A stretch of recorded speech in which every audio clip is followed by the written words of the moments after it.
नमस्कार विद्यार्थियों, हम सेठ गोविंद दास जी द्वारा रचित ईद और होली एकांकी के तत्वों के आधार पर समीक्षा कर रहे थे, जिसके अंतर्गत हमने सेठ गोविंद दास जी का संक्षिप्त परिचय और एकांकी के सर्व प्रमुख प्रथम तत्व कथा वस्तु पर हमने चर्चा की थी। एकांकी का दूसरा महत्वपूर्ण तत्व होता है कथोपकथन।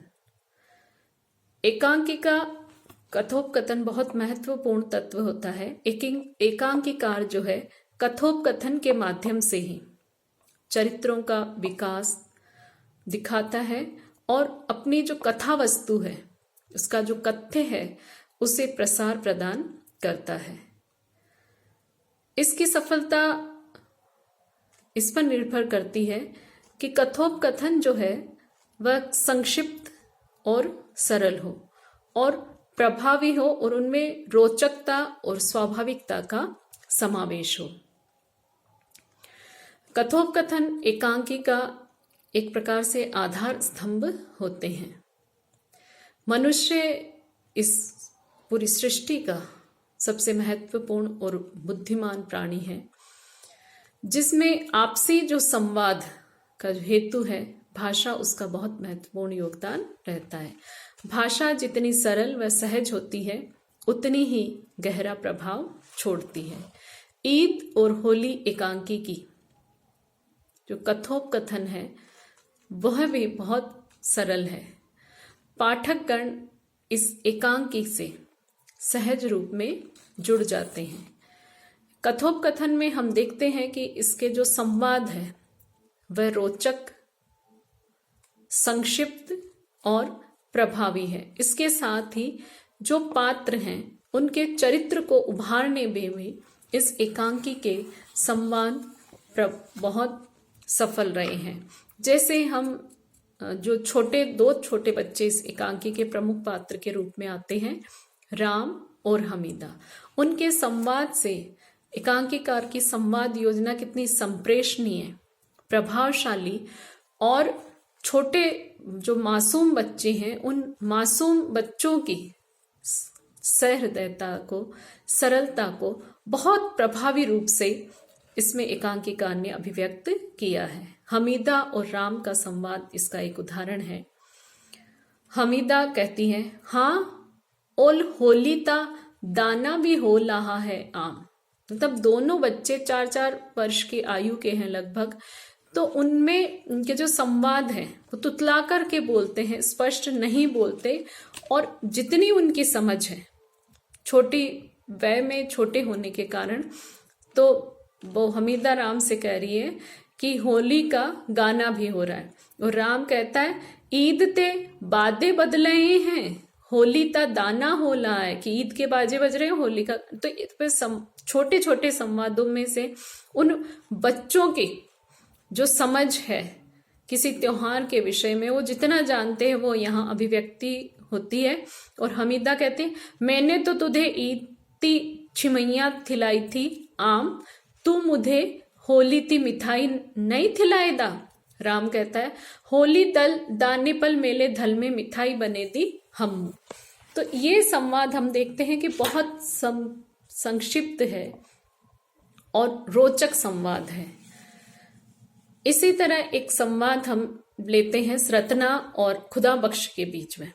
रत्ना खुदा बख्श से कहती है कि बच्चे कदाचित आत्माओं को पवित्र करने की भगवान की देन है। तो उनके चरित्र में जो परिवर्तन आता है, जो पश्चाताप उनमें आता है और वो मानवीयता में, इंसानियत में विश्वास करने लगते हैं, ये इस संवाद से हमें पता चलता है। इस एकांकी के कथन मानव जाति के हृदय पर, जो मानव है, हम पर, पाठकों के हृदय पर गहरी व अनूठी छाप छोड़ते हैं। इस एकांकी के छोटे छोटे कथोपकथन लोगों की मानसिकता को, उनके विचारों को बदलने में सक्षम है। इस प्रकार हम कह सकते हैं कि ईद और होली एकांकी कथोपकथन की दृष्टि से अद्वितीय और बहुत अनूठी एकांकी है। तीसरा और महत्वपूर्ण बिंदु इसका होता है पात्र और चरित्र चित्रण। एकांकिकार अपने एकांकी को, अपने कथानक को मूर्त रूप देने के लिए अनेक पात्रों की सृष्टि करता है और इन्हीं पात्रों के माध्यम से वह अपने विचारों को अभिव्यक्त भी करता है। पात्र जो हैं वह कथा को गति प्रदान करते हैं और उसको उसके उद्देश्य तक पहुंचाने में बहुत महत्वपूर्ण भूमिका निभाते हैं। तो जो होली, ईद और होली एकांकी है, इसमें प्रमुख रूप से हम देखते हैं कि 4 पात्र आते हैं। 2 समवयस्क छोटे बच्चे हैं, हमीदा और राम, और 2 प्रौढ़ावस्था की ओर बढ़ रहे हैं 2 पात्र हैं, हमीदा के पिता खुदाबख्श और राम की विधवा मां रत्ना। ये चारों ही पात्र अपनी अपनी एक अलग चारित्रिक विशेषताएं लेकर के उभर करके हमारे सामने आए हैं। जहां पर हमीदा और राम के चरित्र में हमें सरलता, सहजता और बाल सुलभ कौतूहल और हर घटना को आनंद में उमंग के साथ जीने की जो ललक होती है वह हमें इनमें दिखाई देती है। धर्म के किसी भेदभाव में, किसी पचड़े में ये बच्चे नहीं पड़े, हिंदू मुसलमान के भेदभाव से बहुत ऊपर उठे हुए हैं, क्योंकि ये जानते ही नहीं धर्म क्या है। वो तो त्योहार उनके लिए मिठाई खाने का, अपने दोस्त के साथ, अपने मित्र के साथ मिठाई को शेयर करने का ये अवसर होता है। और दूसरी तरफ इनका जो मन है राम और हमीदा का, वो बहुत कोमल है, सरल है और निर्मल है। उसमें किसी भी प्रकार का जातिगत या सांप्रदायिक कोई विद्वेष नहीं है। इसके विपरीत राम की माता रत्ना और हमीदा के पिता खुदाबख्श, जो अपनी 40-45 की वय के अवस्था के हैं, फिर भी दोनों, खुदाबख्श और रत्ना, दोनों को हम देखते हैं कि वो अपने हृदय को सरल नहीं बना पाते। उनके हृदय में जो धर्मांधता का, धार्मिक कट्टरता का मेल जो है वह भरा हुआ है। और दोनों के ही बीच में पड़ोसी होने के बावजूद मिट्टी की दीवार, ईंट गारे की दीवार नहीं खड़ी, दोनों के बीच में धर्म की, धार्मिक धर्मांधता की, कट्टरता की दीवार खड़ी है। और उस दीवार को ढहाने का, उसे तोड़ने में सफल होते हैं छोटे से मासूम 2 बच्चे राम और हमीदा। एक संवाद है रत्ना और खुदाबख्श का, जिससे ये बात स्पष्ट होती है। खुदाबख्श कहता है रत्ना से, शर्त यही है कि बड़े होने पर भी ये इसी मजहब को माने। कौन सा मजहब? इंसानियत का मजहब। तो रत्ना कहती है, जब वो कहता है ना कि धर्म भ्रष्ट कर रहा है ये हमीदा के साथ बैठ करके कुछ खाते हुए, मिठाई खाते हुए, तो रत्ना का ये संवाद देखिए, बहुत बड़ा संदेश इसमें छुपा हुआ है। रत्ना कहती है, नहीं भाई, सच्चा धर्म सीख रहा है कि जो इंसान सब धर्मों से, सब विद्वेषों से जो ऊपर उठा हुआ सच्चा धर्म है, वह है मानवीयता का धर्म। और राम और हमीदा जब साथ बैठ करके मिठाई खाते हैं तो रत्ना यही कहती है कि दोनों वास्तव में जीवन में जो सबसे सच्चा धर्म है, मानवीयता का, वह धर्म सीख रहे हैं। इस प्रकार हम देखते हैं कि इस एकांकी का प्रत्येक पात्र अपने आप में प्रमुख है और एक महत्वपूर्ण सीख अपने चरित्र के माध्यम से हमें दे रहा है। और ऊपर जो खुदाबख्श और रत्ना के जो कथन है, वो कथन इन पात्रों के चरित्र में जो परिवर्तन आया है खुदाबख्श और रत्ना में, पहले तो रत्ना खुदाबख्श को मलेच्छ कहती है, खुदाबख्श उसे काफिर कहता है। इसके विपरीत इस संवाद में देखते हैं कि दोनों पहले तो एक दूसरे के प्रति घृणा रखते हैं, लेकिन समय के साथ उसमें परिवर्तन आता है और वो पश्चाताप करते हैं और स्वीकारते हैं कि सबसे बड़ा धर्म इस दुनिया में कोई है तो वो धर्म है इंसानियत का धर्म। अगला महत्वपूर्ण तत्व है भाषा शैली, क्योंकि एकांकी जो होती है इसका रंगमंच पर मंचन होता है, तो इसकी भाषा जो है वह संप्रेषणीय और प्रभावशाली होनी चाहिए और उनके जो पात्रों का जिनका चयन एकांकीकार के द्वारा किया गया है, उनकी भाषा, उनके परिवेश, उस घटनाक्रम, उस चरित्र के अनुरूप, उसके व्यक्तित्व के अनुरूप होनी चाहिए। और ये सारी विशेषताएं हमें सेठ गोविंद दास जी की ईद और होली एकांकी में देखने को मिलती है।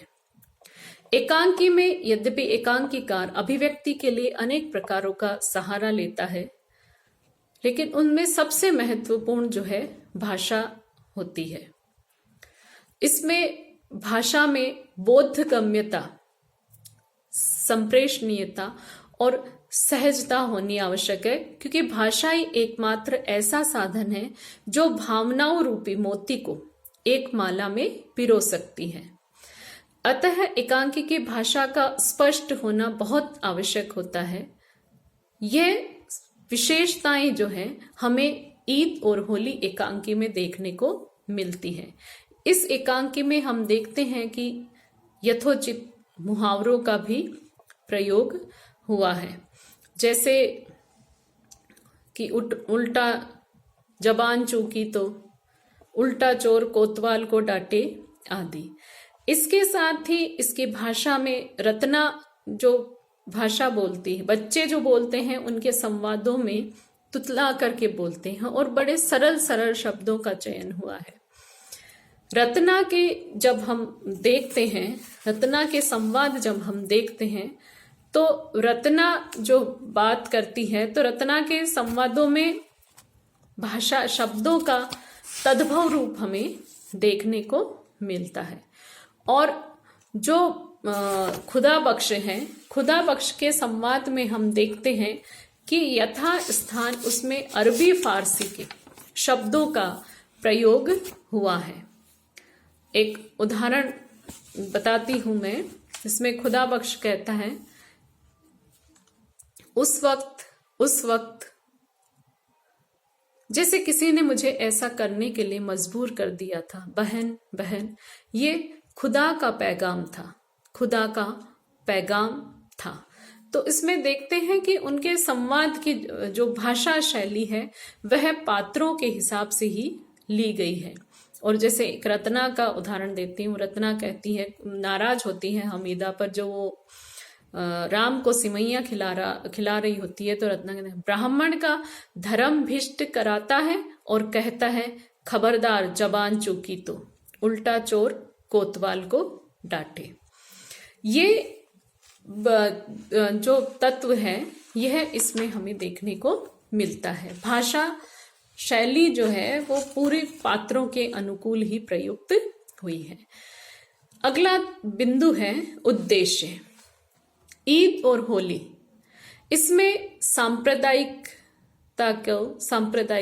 विद्वेष को बहुत बारीकी के साथ इस समस्या को उकेरा है और एकांकीकार ने इस समस्या के ऊपर को बताते हुए बताया है कि सबसे ऊपर जो सच्चा धर्म है, हर मजहब हर धर्म के ऊपर जिसकी सत्ता जिस धर्म की है वह इंसानियत का, मानवीयता का धर्म है और इसे बखूबी संप्रेषित करने में एकांकीकार सफल रहा है।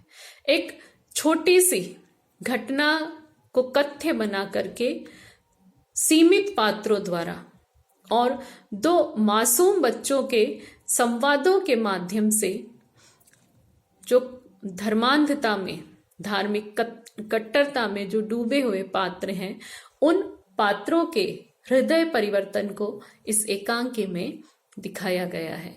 आज के समय में ये एकांकी और अधिक प्रासंगिक हो जाती है जब बदलते हुए राजनीतिक दाव पेचों में दाव पेच जो है वो समाज में धर्मांधता का जहर घोल रहे हैं, लोगों के बीच धर्म की ऊंची ऊंची दीवारें खड़ी कर रहे हैं। तो ऐसे में ये अपने स्वार्थ सिद्धि के लिए ऐसा कार्य कर रहे हैं। ऐसे में मनुष्य जो है उनमें मानवीय प्रेम के स्थान पर अविश्वास, परस्पर घृणा बढ़ती है। सेठ गोविंद दास जी ने इस एकांकी के उद्देश्य को स्पष्ट करते हुए कहा है कि उनकी दृष्टि में मानव धर्म से बड़ा कोई धर्म नहीं है। सच्ची मनुष्यता एवं मानवीय मूल्यों की प्रतिष्ठा करना जीवन का बहुत महत्वपूर्ण लक्ष्य है।